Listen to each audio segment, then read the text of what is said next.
Just over half a century of BMW 5 Series, we're welcoming now the new 8th generation BMW 5 Series, except it's not actually a 5 Series anymore. This is the BMW i5, the all-electric version of the shared platform 5 Series that will come to Australia as a 520i with a petrol engine and mild hybrid and 2 full electric models to begin with. Now what this means is that you've got obviously a large executive sedan, you've got the ability to use a full electric driveline and all of the performance and technology that brings with it, but it also means that BMW is able to, well, share the development costs across both a petrol and an electric driveline. Now I hear what you're saying, you've owned a BMW 5 Series, you may have even owned a BMW 7 Series and you're wanting to see what the new generation of luxury mid-sized, although mid-sized is now pretty full-sized, BMW sedan has to offer. Let's take a look. For the very first time, the new BMW 5 Series will also wear the i5 badge.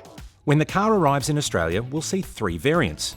As a BMW 5 Series, we'll get the 520i with a 153 kilowatt, 330 Newton metre, 2-litre turbocharged petrol engine and 48-volt mild hybrid system. As a BMW i5, we'll see both the 250 kilowatt, 430 Newton metre eDrive 40 and the range-topping i5 M60 xDrive with 442 kilowatts, 820 Newton metres and all-wheel drive. Both i5 models use the same 84 kilowatt-hour battery pack and have a claimed range of 582 kilometres for the eDrive 40 and 516 kilometres for the M60 xDrive. The M60 is pretty swift too, with a 0 to 100 km/h claim of just 3.8 seconds, which is still shy of the outgoing F90 M5 competition's claim of just 3.3 seconds. The car with us today is the flagship i5 M60 xDrive in BMW's new fire red paint. The car includes the glass panoramic roof, M Performance styling and 20-inch wheels as standard. Now look, we all know that BMW are taking a few risks when it comes to design of recent times, but this is clearly a BMW. You've got your quad lamps, you've got your kidney grills. There's even a couple of hallmarks back to the original 5 Series, the E12. Here you can see an indentation in the bonnet as it goes into the kidneys. Now that was something that we first saw back then. We've seen on a couple of other BMWs over the years, but it shows that heritage is still important to a brand that is clearly in an evolving and on-the-move style approach. While we're here, let's try and understand the proportions of the i5 because it is quite a big car.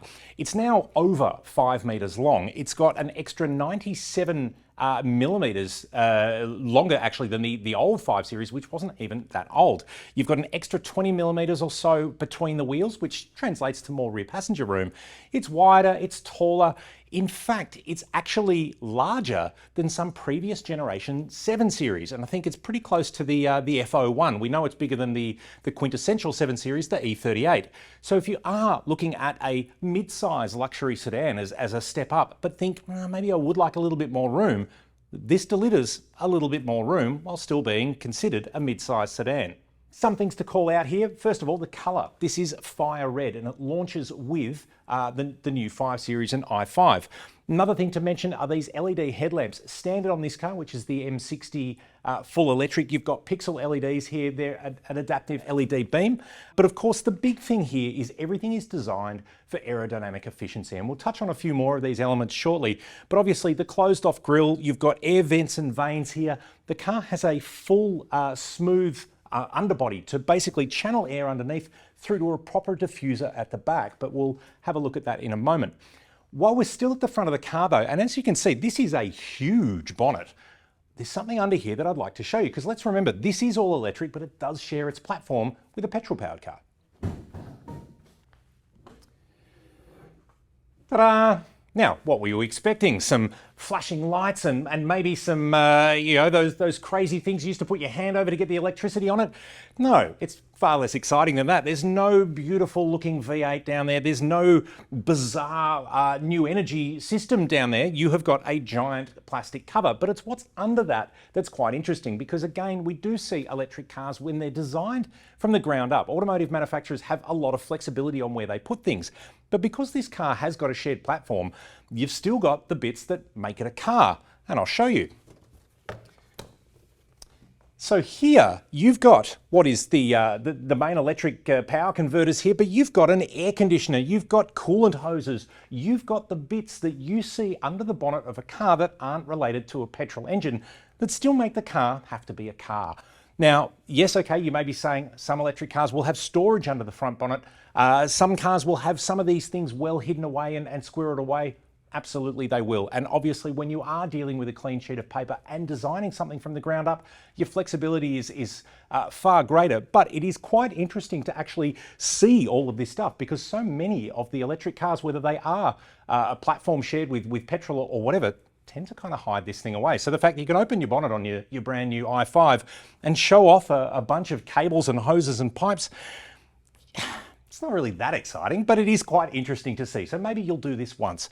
Now here's a tip too. If you see an orange cable on a hybrid or electric car, don't touch it. That's the international symbol of very high voltage and bad things for people like me to play with. Let's go and have a look at the back.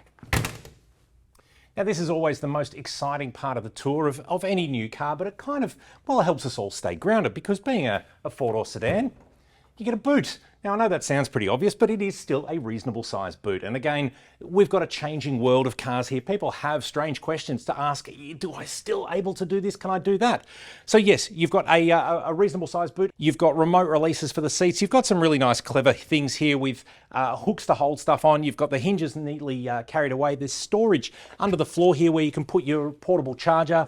Now there is no spare wheel, there's no space saver, there's no air compressor. You've got run flat tyres, you've got a 24-hour roadside assist number. That's basically the modern world in which we live. So it's something to consider if you are looking for, well, basically pretty much any new car.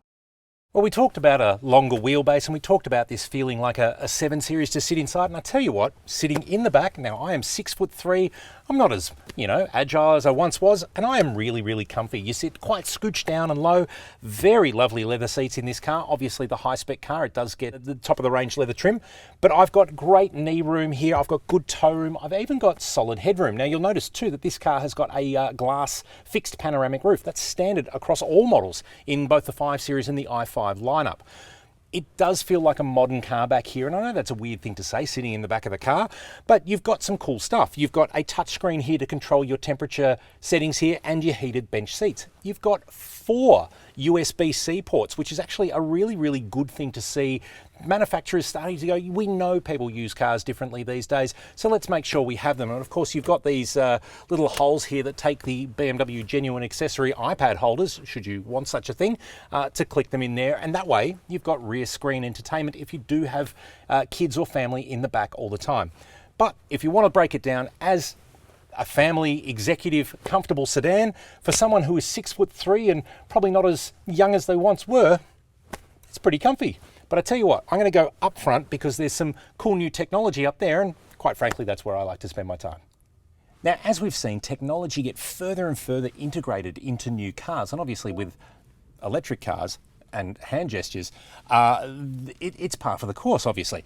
But what you can see here, sitting in the front of the i5, is, first impressions, it feels like a BMW. You've got a lovely BMW kind of fat sausage leather steering wheel. It's got a nice flat bottom, a red top dead center. You've even got M tricolour stitching, this being an M Performance model after all. You've got your standard iDrive controller down here. Now we do still call it iDrive, even though it is now BMW OS 8.5. But down here on the console, it means that you've always got access to some key functions. And it's quite important today because we do have a lot of the functions that are integrated and buried within the touchscreen, that you can still get things like audio volume, you've got your drive modes, you've got some very key basic shortcuts here on the console. A couple of neat things to point out is it does have a wireless phone charging pad, but if you've ever used one of those and found your phone gets really hot, this has got its own air conditioning. It's basically got a vent that sucks heat away from your phone, so you can leave it there charging and not end up with a melted piece of Apple technology after a long drive. So again, constantly innovating, constantly trying to find better ways of doing things. Let's go through the big stuff, because again, if you've looked at any modern BMW, and moved your hands around the cabin in a way that it sort of thinks that you're trying to tell it something, this will all feel relatively familiar. Obviously, the light up bar in the center of the dash is the first thing. We've seen this on the i7, we've seen it on the iX. This changes color depending on your drive modes and what you're doing. It's just part of this whole sensory appeal on there. As you can tell, this annoying thing does have BMW gesture control, which when it came out a few years ago was a bit of fun to play with. It's now kind of annoying, especially if you wave your hands around like I do when you talk, because you end up changing the radio station and nobody really likes that. But it does have that level of technology integrated. Now, up here is a massive widescreen touchscreen here that controls the new OS 8.5 side of things. Now, most of the car's functions are in here. What you will notice, and moving your hand around lowers the volume, the home button here gives you a new menu, and these buttons here are now at the bottom of the screen. They were on the side, but what you get is this shortcut mode here on the side. Now, it's something, obviously this is a pre-production car. There are not all the features are yet turned on. I tell you, if you had that on in your car, you would turn it off. But anyway, but you can see that there are innovations coming within the innovations every time. Look, gesture control. Can I just stop for a second? It really didn't need to be done. We never asked for it. It was just one of those things. I'm trying to keep my hands down lower.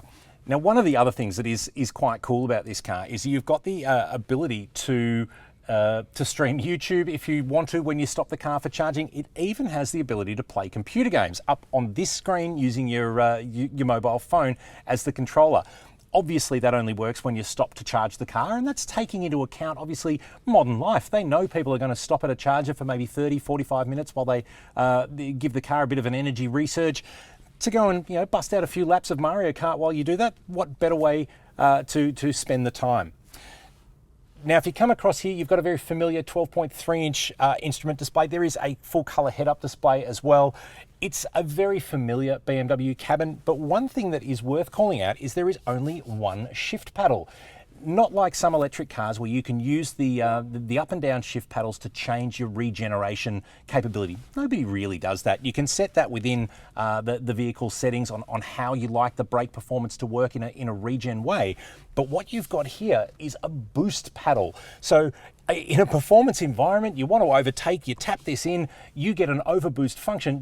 It's like a computer game. You've picked up a couple of things on Mario Kart and you're ready to go. So it's definitely an interesting and appealing way that BMW have tried to not only retain the ultimate driving machine mentality, but work in with some of the new technology, specifically the electric technology. Another thing worthy of mention is the key. Now, this is metal. It kind of has the weight of like a Hot Wheels car. It feels really nice in your hand. And it's actually kind of nice to see that a brand like BMW has done this. We've had so many cars where you're getting these lighter, more plasticky kind of keys. To have something like this is a little bit special. Now, given this is the top of the range, you expect a special key. But nice job, BMW. I like this one. Now, another fun feature of the new OS, obviously you've got your drive mode. So your personal mode, sport, efficient, expressive, and relax, which when you put it in relax mode, it chooses a different playlist. It kind of slows things down and makes you chill out. I'm not sure that really works. But what you also have is this new one called Happy Kids.